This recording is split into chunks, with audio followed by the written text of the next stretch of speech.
ഞാനൊരു ചെറിയ ആൻറ്റിഡോട്ട് പറഞ്ഞു തരാം. ഓക്കെ, നിങ്ങൾ ഒരു ബീറ്റ്റൂട്ട് എടുക്കുക, ഒരു 50 ഗ്രാം അല്ലെങ്കിൽ ഒരു 100 ഗ്രാം ബീറ്റ്റൂട്ട് എടുത്തോളൂ.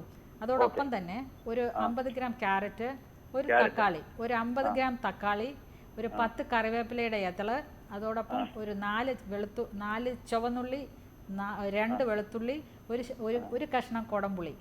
ഓക്കെ, നിങ്ങൾക്ക് വയറിന് അസുഖം, വയറെരിച്ചിലോ മറ്റോ വരുമോ മുളക് കഴിക്കുമ്പോൾ? ഞാൻ മുളക് വളരെ കുറച്ചേ കഴിക്കാറുള്ളൂ.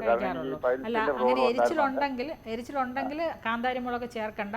അതല്ലെങ്കിൽ ഒരു ചെറിയ കാന്താരി മുളക് കൂടെ ചേർക്കാം. ഇത്രയും കൂടെ നന്നായിട്ട് മിക്സിയിൽ കുറച്ച് വെള്ളം ഒഴിച്ച് നന്നായിട്ട് ബ്ലെൻഡ് ചെയ്തതിന് ശേഷം ഇത് അരിച്ചെടുത്തിട്ട് കറുവപ്പട്ട എന്ന് കേട്ടിട്ടുണ്ടല്ലോ? കറുവപ്പട്ട, പട്ട അറിയില്ലേ? മറ്റേ പട്ടയല്ല, പട്ട, കറുവപ്പട്ട, സിന്നമൺ എന്ന് പറയും ഇംഗ്ലീഷിൽ.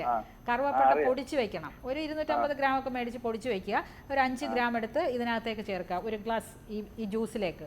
നിങ്ങൾ എല്ലാ ദിവസവും വെറും വയറ്റിൽ, അതായത് minimum 1 hour before and 1 hour after food കഴിക്കരുത്. It should be in the empty stomach.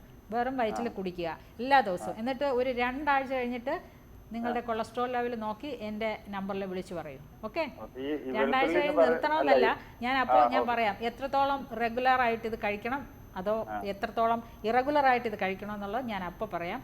Definitely നിങ്ങൾ മറ്റുള്ള ഭക്ഷണത്തിൽ തീർച്ചയായും ഫ്രൈഡ് ഐറ്റംസും ഈ നിങ്ങൾക്ക് അറിയാമല്ലോ, ബീഫ് ഐറ്റംസ്, അങ്ങനെയുള്ള കൂടുതലായിട്ടുള്ള ട്രാൻസ് ഫാറ്റ്സ് അടങ്ങിയ സാധനങ്ങൾ, ബേക്കറി ഐറ്റംസ്, അതൊക്കെ ഒഴിവാക്കുക. Daily exercise is A must.